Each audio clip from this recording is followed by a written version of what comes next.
नमस्कार। यूक्रेन 24 अगस्त 1991 में स्वतंत्र हुआ था। यह यूरोप का सबसे बड़ा देश है।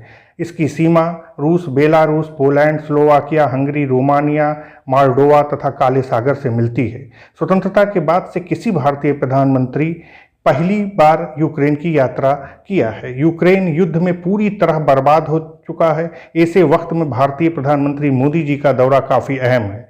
मोदी जी 2019 में रूस का दौरा किया था और उसके 5 साल बाद यानी करीब 1.5 महीने पहले रूस की यात्रा की। इसके बाद मोदी जी ने यूक्रेन का दौरा किया। अतः यह समझना आवश्यक हो जाता है कि रूस और यूक्रेन युद्ध के बीच भारत किस प्रकार की भूमिका निभा सकता है। प्रधानमंत्री द्वारा किए गए रूस के दौरे को लेकर यूरोपीय देशों और अमेरिका ने खुलकर आलोचना किया। यूक्रेन के राष्ट्रपति जेलेंस्की ने कहा, रूस बच्चों के अस्पताल पर बम गिरा रहा है। ऐसे में विश्व के सबसे बड़े लोकतंत्र का प्रधानमंत्री पुतिन को गले लगा रहा है। यह बेहद निराशाजनक है। भारत ने इसका कड़ा विरोध किया और यूक्रेनी राजदूत को विदेश मंत्रालय में तलब कर प्रतिरोध जताया। प्रधानमंत्री द्वारा यूक्रेन यात्रा के पीछे महत्वपूर्ण कारण हो सकते हैं। शायद वह बताना चाह रहे हों कि भारत की विदेश नीति में रणनीतिक स्वायत्तता बेहद महत्वपूर्ण है, उसमें परिवर्तन संभव नहीं है। दूसरी वजह यह हो सकती है कि रूस और यूक्रेन युद्ध के समाप्त करने और दोनों के बीच शांति बहाली में भारत की भूमिका की तलाश। भारत तथा यूक्रेन के बीच व्यापार $1 मिलियन का था। संभव है इस द्विपक्षीय व्यापार को बढ़ाने की मंशा हो। इस समय रूस यूक्रेन युद्ध बातचीत के माध्यम से समाप्त करने की चर्चा जोरों पर है। बड़ी वजह है अमेरिका चुनाव। रिपब्लिकन उम्मीदवार ट्रंप को इस मुद्दे पर अमेरिकी जनता का जबरदस्त समर्थन मिला।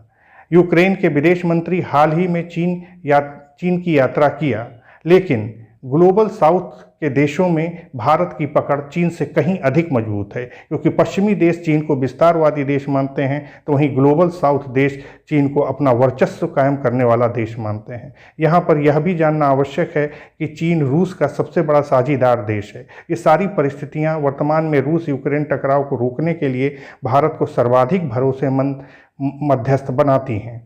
ऐसा माना जाता है कि रूस यात्रा के दौरान पुतिन से रूस और यूक्रेन के संघर्ष पर मोदी जी की विस्तार से चर्चा हुई होगी और मॉस्को कितना समझौता कर पाएगा इस बारे में विमर्श हुआ होगा। यात्रा के समाप्ति होने पर दोनों देशों की संयुक्त वक्तव्य से यह साफ संकेत मिलता है कि रूस को भारत की मध्यस्थता मंजूर है, पर विवाद को शांत करना इतना आसान नहीं है, क्योंकि कुछ मुद्दे पर दोनों देश टस से मस होने को तैयार नहीं है। 2022 में तुर्की और बेलारूस ने रूस और यूक्रेन के बीच शांति स्थापित करने का प्रयास किया, पर वह असफल रहे। रूस कुछ क्षेत्रों पर अपना कब्जा चाहता है, जिससे यूक्रेनी सेना पर उसका दबाव बना रहे और पूर्वी यूरोप में नाटो का वर्चस्व समाप्त हो। रूस और यूक्रेन के बीच जंग छिड़े 2.5 साल से भी अधिक समय हो गया। दोनों देशों की जनता अब शांति चाहती हैं। भारत दोनों देशों में से किसी एक पक्ष में नहीं खड़ा है। पीएम मोदी पोलैंड से ट्रेन द्वारा यूक्रेन गए।